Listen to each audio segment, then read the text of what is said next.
I made a mistake. I had torn my pec exactly 2 weeks ago to this day, at actually about this time, and the healing process has not been going as well as I had thought it would go, or as well as I'd hoped it would go. And what I'm hoping to do here is to be completely honest and really honestly just ground myself and help you, because I don't want you to be in the situation that I'm currently in, which is a very aggravating and self induced situation to be in. So, if this could in any way help you, if you had just injured yourself and you're wondering what the hell you should do, I want this to be the forewarning video that you watch. Because, to be completely fair, I've watched a million videos since I tore my pec, and they're all like, go seek medical assistance and blah, blah, blah. And I think for myself, for instance, I've been working out for almost 15 years. I've been a personal trainer for almost 10 years. I've worked with a lot of people with pain and problems, and I've helped them through it. So I tend to think in my head, like, oh, well, you know what? I know better than certain people might know when they're watching these videos. Maybe they just don't know anatomy or this or that. But I'm wrong. I'm absolutely wrong, because even if I think I know the best possible outcome for this situation, I'm not an orthopedic surgeon. I'm not a physical therapist. I do know that I know a lot about anatomy and pain management and stuff like that, but that doesn't constitute me to be actually the just and right person for the job to tell myself, hey man, this is what you're going to do, X, Y, and Z. So I just want to give you a little bit of guidance on what I wish I had done with this injury. I'll tell you what I did first. So I had my injury 2 weeks ago to this date on a Tuesday, and I knew I felt something off. It felt like a zipper ripping effect on my outer chest on the right side. I wasn't doing the dip when I felt it. I took the plate off the belt for the dips as I did it. But before I did it, admittedly, I told myself, I don't know if I should do weighted dips today. It's in my program. I've been doing it for weeks. I'm conditioned for it, and I have been gradually increasing on them. So logically, I was like, you know what, dude? Don't be a bitch. Just go in there and get the work done. And that was my first mistake, because I was feeling a little under the weather. I wasn't feeling well, and my body was trying to tell me, hey, this doesn't feel right today. But I still pushed the envelope. So first mistake, if your body's trying to tell you something, you're not feeling 100% right, you're not sleeping well, you're not hydrated enough, because I also wasn't as hydrated as I normally would be on that day, make sure you check yourself. Like, don't just push yourself into a situation because you think that you know your body better or something like that. Because, I consider myself really in tune with my body, and I severely fucked up. So that's number one. Number two, I should have gone to a sports medicine doctor right off the rip for it.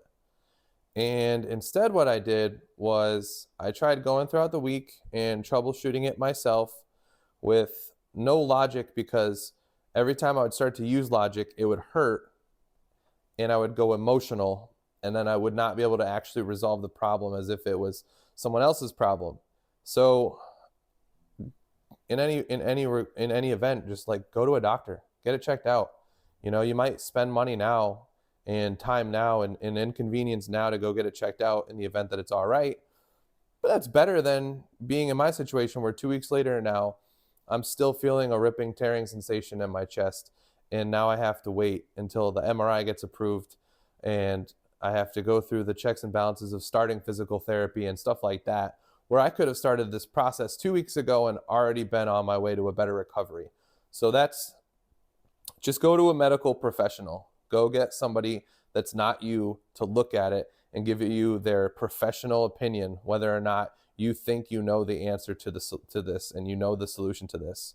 The third mistake that I could genuinely say I made was, I'm so obsessed, and I've been so obsessed with progress in the name of progress that I was like, all right, I'm just going to do everything that I can to work around it, and still work my back and still work my arms, and I'm going to still strive for my gains and stuff like that, Whereas I knew instinctually in the back of my head, and if I had gone to a medical professional at the time and saw a physical therapist at the time, they probably would have told me, take a week off of lifting, dude.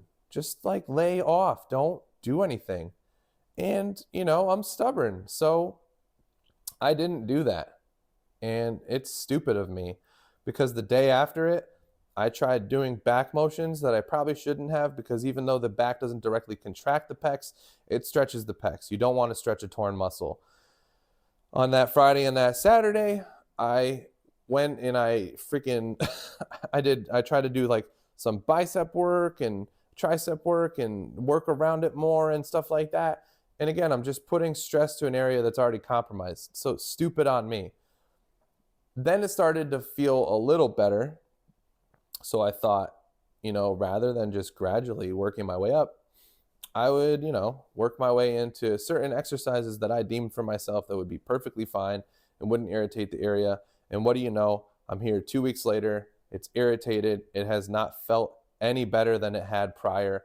And I just am speechless with myself. I do know better in the sense that I know I should have taken a week off of working out. I didn't do that. I should have went to a medical professional right as it happened. I actually had a scheduled session.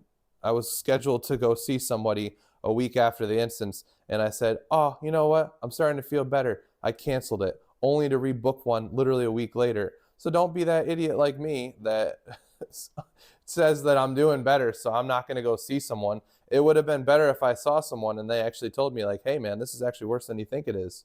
Maybe you should do X, Y, and Z for it. And I would have been like, oh, shit.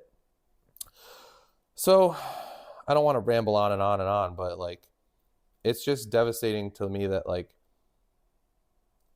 it sucks because just working as a trainer, standing hurts. Just standing at my job hurts, and it makes me want to just go home. And that's really unfortunate because doing what I do for a living is what brings me so much joy. And the fact that I can't even find joy in that right now is horrendous. It's just horrible. And it's because of my own doing. So I sincerely hope that you don't fall into this trap that I do. And I really hope that you put yourself as enough of a priority to go and get yourself checked out, go and get yourself properly evaluated, and try to start your healing process the proper way as soon as possible, rather than being stubborn and just trying to do it your way, because sometimes your way is not going to be the best way to do things. And that's that. So I leave you with this. I hope to give you a better update the next time that I talk to you here. And, when I went to see the ortho yesterday, they had told me for now, take a week off of lifting, because the way that I'm straining for things, my pec's going to get involved in them anyways. I do have my first physical therapy appointment tomorrow. We'll see how that goes, what they say and stuff like that. And hopefully I can get that MRI done sooner than later, just to confirm the severity of the tear, because, I've been telling myself it's a grade 1 tear, it's a grade 1 tear. But I don't know. It could be worse than I actually think it is, and I'm just downplaying it because I'm an optimistic person. So it'll be nice to have the reality, whether the reality's awesome or it sucks ass.